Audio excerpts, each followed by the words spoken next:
नमस्कार, स्तुति देख रहे हैं आप और मैं हूं आपके साथ अदिति शाह। मेरे साथ है धर्माचार्य हरिगोपाल शर्मा जी। सर, आपका बहुत बहुत स्वागत है। राधे राधे। जिस तरीके से कृष्ण और सुदामा दोस्त हैं, जिस तरीके से श्री कृष्ण और अर्जुन दोस्त हैं, इनकी मित्रता जो है हर कोई इनकी मित्रता से वाकिफ है।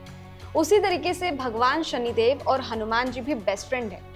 ये दोनों कैसे दोस्त बने? क्योंकि शनि से हर कोई डरता है, हर कोई चाहता है कि कोई भी आ जाए, शनि हमारे आसपास भी ना आए। लेकिन हनुमान जी और भगवान शनिदेव कैसे इतने बेस्ट फ्रेंड बन गए, घनिष्ठ मित्र बन गए? इसकी क्या कहानी है? शनि जयंती आने वाली है और इसी सीरीज में मैं आपसे ये कहानी सुनना चाहती हूँ। देखिए अदिति, बड़ी अच्छी और पौराणिक कथा है। शनि देव को कर्म फलदाता और दंडाधिकारी यानी कि न्याय का देवता माना जाता है। ये कहानी त्रेता युग से जुड़ी हुई है। जब लंकापति रावण, उसके पुत्र की संतति होनी थी, पुत्र होना था। रावण जो है बहुत बड़ा एस्ट्रोलॉजर था, सबसे बड़ा एस्ट्रोलॉजर उस वक्त। रावण हर विद्या में ज्ञानी था। कोई भी विद्या ले लो, रावण से बड़ा उस वक्त कोई बड़ा आचार्य नहीं था, ब्राह्मण नहीं था।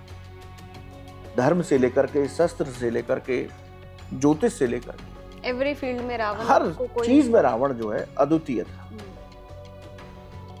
रावण के मेघनाथ पुत्र की संतति जो होनी थी, पुत्र प्राप्त होना था, तो रावण ने, इसको कहते हैं पुत्र मोह, संतान का मोह। यह भी ज्यादा नहीं होना चाहिए। यदि संतान के प्रति ज्यादा मोह होता है तो व्यक्ति गर्त में गिर जाता है। संतान मेघनाथ होना था, तो रावण ने सोचा कि मैंने हजारों वर्ष तपस्या की और उसके बाद अमृत का वरदान प्राप्त किया। जो अमृत प्राप्त किया, जो उसकी नाभि में रहता था।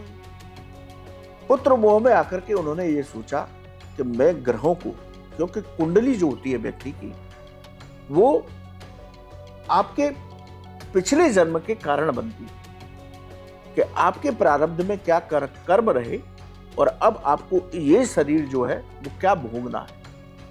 तो कुंडली जो है वो पिछले कर्मों के फल के आधार पर निर्धारित होती है कि आपके ग्रह कहाँ बैठेंगे, कब कौन सा ग्रह आपको पीड़ा देगा, जिससे कि आपके पूर्व जन्म के वो पाप कटेंगे, उससे उसका फल मिलेगा आपको, अच्छा और बुरा। ग्रह अच्छा भी फल देते और बुरा भी फल देते। तो रावण ने यह विचार किया कि मैं अपने पुत्र को अमृत देना चाहता हूं। तो उन्होंने नवग्रहों को बुलाया और सभी नवग्रहों को कहा कि आपको जब मेरे पुत्र का मेघनाथ का जन्म होगा तो किस किस घर में बैठना है। सारे ग्रहों को उन्होंने बंदी बना लिया था, इतना प्रतापी राजा था। तो सारे ग्रह उसके आगे नतमस्तक हो गए, लेकिन शनिदेव उसके जहां रहे और बड़े शांत भाव से रहे। लेकिन शनिदेव ने मन में विचार कर लिया था कि मेरे शिव आराध्य हैं और उन्होंने मुझे दंडाधिकारी नियुक्त किया है, न्यायाधीश नियुक्त किया है, मैं ये गलती नहीं करूंगा। वो अपने दृढ़ विश्वास में थे शनिदेव। जैसे ही मेघनाथ का जन्म हुआ तो शनिदेव ने अपना एक पैर उठा करके दूसरे खाने में भी रख दिया और उसकी मृत्यु तय कर दी। रावण ने जब ये देखा कि शनि ने केवल मेरी बात नहीं मानी, तो नवग्रह में सबसे ज्यादा उसने यातनाएं देना शनिदेव को शुरू किया। एक बंद काल कोठरी में बंद कर दिया जहां सूर्य का प्रकाश भी नहीं आता था। इस तरीके से यातनाएं शनिदेव को रावण ने दी। उसी वक्त हनुमान जी लंका में पहुंचे। मां सीता की खोज के लिए वो निकले थे। रावण ने, उनके पुत्र ने उनके ऊपर ब्रह्मास्त्र का संधान किया था। ब्रह्मास्त्र को उन्होंने प्रणाम किया हनुमान जी ने और उनके साथ बंदी बनकर के लंका में उनकी सभा में चले गए। हनुमान जी की पूंछ में आग लगाई गई, सब जानते ही। हनुमान जी ने जब पूरी लंका जला दी, तब उन्होंने देखा कि इस अंधकार में कोई व्यक्ति बैठा हुआ है। वो उनके सामने पहुंचे, एक दूसरे का परिचय हुआ। पूरी बात जब हनुमान जी को यह पता लगी कि रावण जो है नवग्रहों को बंदी बनाए हुए है और शनिदेव से, सभी ग्रहों से वो ये चाहता था कि उनके पुत्र को अमरत्व प्राप्त हो जाए। तो हनुमान जी भी भगवान राम के भक्त हैं, वो भी सही और गलत का न्याय करते हैं। तब शनिदेव को उन्होंने उसके कारागार से छुड़ाया, वो वहां से निकाल करके लाए। जो यात्राएं मिली थी उन यात्राओं पर शनिदेव, हनुमान जी ने उनके घावों को मरहम लगाई, उन पर सरसों का तेल बड़ा औषधि माना जाता है, तो सरसों का तेल लगाया और उनको उसकी कैद से मुक्त कराया। जब शनिदेव ने हनुमान जी की इस भक्ति को देखा, समर्पण को देखा, तब शनिदेव ने कहा कि हे मित्र, सबसे पहला संबोधन वहां हुआ, मित्र। हनुमान जी मुस्कुराए, बोले शनिदेव बताइए क्या कहना चाहते हैं। मैं आज से आपको अपना घनिष्ठ मित्र मानता हूं।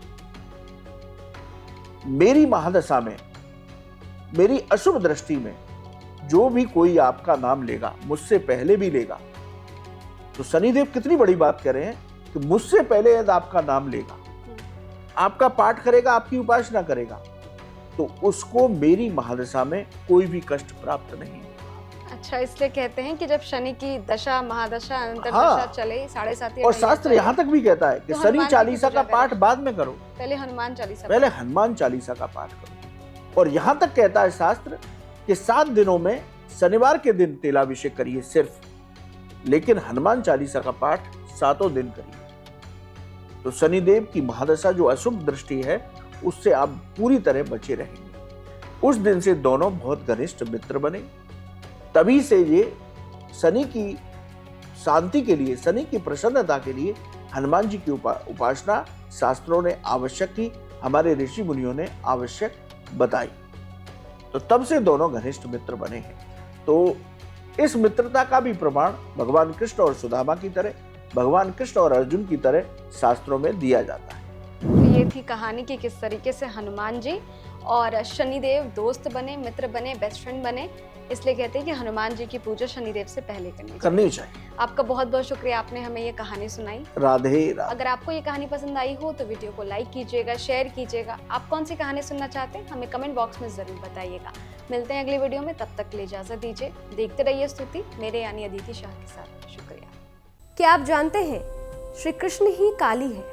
क्या आपको पता है राधा जी ने श्री कृष्ण के सामने कौन सी 3 शर्तें रखी थी? क्या आप जानते हैं कि द्रौपदी पिछले जन्म में कौन थी और उन्हें 5 पति कैसे मिले? स्तुति चैनल पर सोमवार से शुक्रवार हम लेकर आ रहे हैं ऐसी ही पौराणिक और रहस्यमय कहानियों की खास सीरीज, जहां हर कहानी में छिपा है धर्म, रहस्य और जीवन का गहरा सच। तो अभी स्तुति चैनल को सब्सक्राइब कीजिए और इस अद्भुत सफर का हिस्सा बनिए।